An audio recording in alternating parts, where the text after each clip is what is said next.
This is not a trade guru, but a blunder master. Trump's absurd tariffs are the product of this very mind. How they turned America into India's enemy. Just imagine. A person who was once a university professor, writing books, giving lectures, and whose name was hardly ever heard in White House politics, suddenly becomes the trade guru of the world's most powerful economy.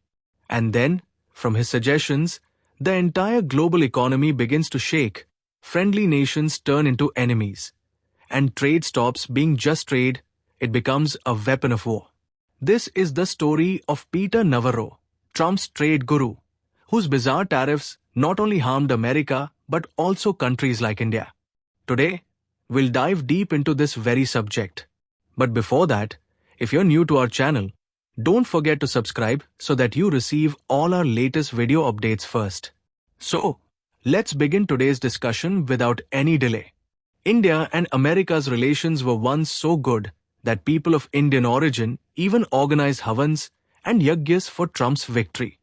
Remember the 2016 election? People were roaming the streets of Delhi and Ahmedabad, putting up posters that read, "Ab ki baar Trump's Sarkar." Indian American voters openly supported him. But as soon as Trump took the throne, his approach changed. And behind this change, the biggest influence was Peter Navarro. Navarro was originally an academic. After completing his PhD from Harvard, he taught at the University of California, Irvine. But his career wasn't known for top journals or major research papers. His real identity came from his 2011 book Death by China. In this book, he accused China of currency manipulation, illegal subsidies, and destroying American manufacturing. The language was so aggressive that it sounded less like economics and more like a declaration of war. In 2012, a documentary was also made on it, and Navarro established himself as one of the fiercest critics of China in America. His language was so sharp that many academics called him an extremist. But nationalists and populist leaders hailed him. Then came the 2016 election. Trump's son-in-law Jared Kushner watched the documentary on Amazon and reached out to Navarro. Very quickly, Navarro went from being just a professor who wrote books to becoming a trade advisor in Trump's campaign. During Trump's first term, Navarro's influence was extraordinary. He became the director of the Office of Trade and Manufacturing Policy. This was the time when America's policy shifted from free trade to America first. Navarro launched a tariff war against China. Billions of dollars worth of Chinese goods were slapped with heavy duties. On his advice, 25% tariffs were imposed on steel and aluminum. And this was the era when America began using tariffs as weapons, hurting not only its enemies but also its friends. India is the freshest example of this. Navarro claimed that by buying oil from Russia, India was showing an opportunistic attitude. He accused India of propping up Putin's economy. And Trump, following Navarro's line, slapped a 50% tariff on Indian products and an additional 25% tariff on Russian oil purchases. This was the very India that was once called America's strategic partner.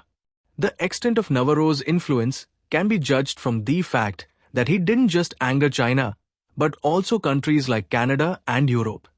Remember the 2018 incident when Canadian Prime Minister Justin Trudeau talked about imposing retaliatory tariffs against the US? Navarro responded with the infamous remark, "There's a special place in hell reserved for Trudeau."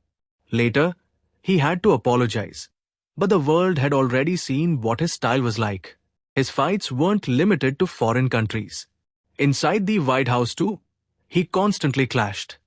His heated argument with Treasury Secretary Steven Mnuchin on the lawn of a Chinese building is still well known. Many times, attempts were made to sideline him. But his chemistry with Trump was so strong that his views continued to carry weight. In April 2020, he locked horns with Elon Musk, who by then had become close to Trump. Navarro went on CNBC and dismissed Musk as a mere car assembler and accused him of depending on imported parts. This statement made it clear that Navarro never shied away from confrontation. But his attitude toward India was even more dangerous. He openly declared that if India wanted to be America's partner, it must stop buying oil from Russia. Yet, he never said the same about China, Russia's biggest buyer. In other words, targeting India was his direct agenda. Today, when Trump has imposed a 50% tariff on India and slapped a 25% penalty on Russian oil, it is not merely an economic decision. It is the result of Peter Navarro's mindset, where tariffs are weapons and trade is a battlefield. Who is suffering the most from this? India's small exporters, shrimp farmers, textile traders, diamond and jewelry businesses. These are the people whose livelihoods depended on the American market. Now, suddenly, their products have become 50% more expensive. American consumers are also feeling the pain because they are being forced to buy these same goods at double the price. But the real blow has landed on those families for whom this trade was a lifeline. America's credibility, too, is taking a hit from these absurd tariffs. Once, the US was called the champion of free trade. Now, that same country is working against the very spirit of the World Trade Organization it helped create. Nations like India are being forced to ask, if America behaves this way even as a partner, then who can truly be trusted? Navarro's approach has left America isolated. China and Russia were already adversaries. But now even friends like Europe, Canada, and India have begun moving towards suspicion and distance. This was the greatest flaw in Navarro's strategy. He not only failed to weaken enemies, but also pushed friends into the enemy's camp. The people of India have also understood that this fight is not just about numbers, it is about self-respect. That is why India's policy is now clear. Never bow to threats or bullying. Just as in 1974 and 1998, when India endured nuclear sanctions and emerged even stronger, it will do the same again now. The Trump-Navarro duo has shown the world how personal enmity, prejudice, and miscalculations can shake the global economy. But the end of this game will not be pleasant for America either. Because when you turn trade into war, nobody wins, everyone loses. India has now begun diversifying its export markets. New avenues are being explored in Europe, Asia, and Africa. Domestic industries are being encouraged. That is why experts say, India will not bend under Trump and Navarro's threats, but instead will grow stronger. If our video has taught you something new, do not forget to like and share this video so that this information can reach others as well. Your likes and shares are a source of inspiration for us. If you have any questions or suggestions, please let us know in the comments. It will be our honor to answer your questions and listen to suggestions. And yes, if you like our content, subscribe to the channel and press the bell icon so that you stay connected with every new story. Thank you. GRT Business YouTube channel sources, news from various news agencies, opinion polls and other public sources. We try to ensure that every report and summary is accurate and verified, but we are not responsible for any dispute or error.